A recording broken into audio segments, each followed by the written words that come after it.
The Nintendo Switch 2's launch may be defined by a brand new Mario Kart, but a lot of ports and re-releases of games that have been available on other platforms will make their way to the Nintendo Switch 2 in the coming months. In this series, we'll tell you why it's worth considering to pick up some games you may not have had a chance to play yet if you've only played games on the Nintendo Switch. Today we dive into Street Fighter 6. What is Street Fighter 6? Street Fighter 6 is the latest entry in Capcom's most storied fighting game franchise. Released on other platforms in 2023, it landed with critical acclaim for its robust features, healthy mix of old and new characters, and a splashy style that is colorful and wholly its own. Much of its success is in direct contrast to Street Fighter V, which got flack for its bare-bone game modes, character options, and esports focus. The Street Fighter series has a long, winding, often convoluted story through numbered entries that take place in different parts of the timeline. The focal point up to now has been Ryu, a vagabond stoic with a singular purpose to challenge himself against the world's best fighters. Behind that character is a story of global conspiracy by the Shadaloo, an organization led by M. Bison with psycho power and an evil intent to dominate mankind. Ryu's mainstay frontman status was rarely challenged, with Street Fighter III's Alex and Abel and Street Fighter IV being strong characters but with unremarkable personalities. Street Fighter VI feels like a true passing of the torch from Ryu to Luke, with the latter being a stark contrast thanks to confident, if braggadocious attitude, more defined style, and a sense that he is fighting for fun as much as glory. Street Fighter VI is a 2D fighter. Two characters compete in a best 2 out of 3 rounds brawl, and whoever loses all their life meter first is defeated.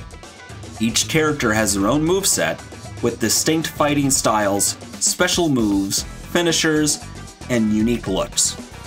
Each game has its own special systems, but this one conglomerates several of them through its drive system, including parrying, armored strikes, reversals, and more.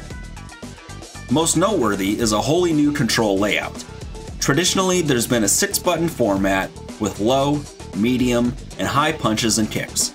Street Fighter VI introduces a default 4-button layout meant to streamline new players' experience from novice to competitive warriors. The classic control format is still available as an option, but this tectonic shift could be an indicator for where the series moves forward from here. The Switch 2 release is broadly the same, but includes 2 new modes, Calorie Count and Gyro Battle. Both use the Joy-Con 2 gyro controls to handle movement, with quick button inputs to generate special attacks. Calorie Count acts more like a minigame, with a goal of getting the most calories burned by the end of a brief contest. Gyro Battle uses those same controls for a more familiar combat experience. Street Fighter VI's release on Switch 2 will include all DLC characters from Year 1 and 2 Season Passes, including fan favorites and fighting game crossovers from SNK. Comparing this game to other fighters is like putting The Godfather side by side with Scarface, and the Switch has been blessed with games like the wonderful Capcom fighting collections and 2 Mortal Kombat games. That said, fans of something like Arc System Works' Guilty Gear Strive could feel right at home here. This video is made possible by our generous supporters on Patreon. Did you know that Nintendo World Report is funded directly by fans like you? When you support Nintendo World Report on Patreon, you get immediate access to multiple exclusive podcasts every month, exclusive Discord channels, an early look at select content, and more, all for as little as $1 a month. Check out patreon.com/NWR for all the details.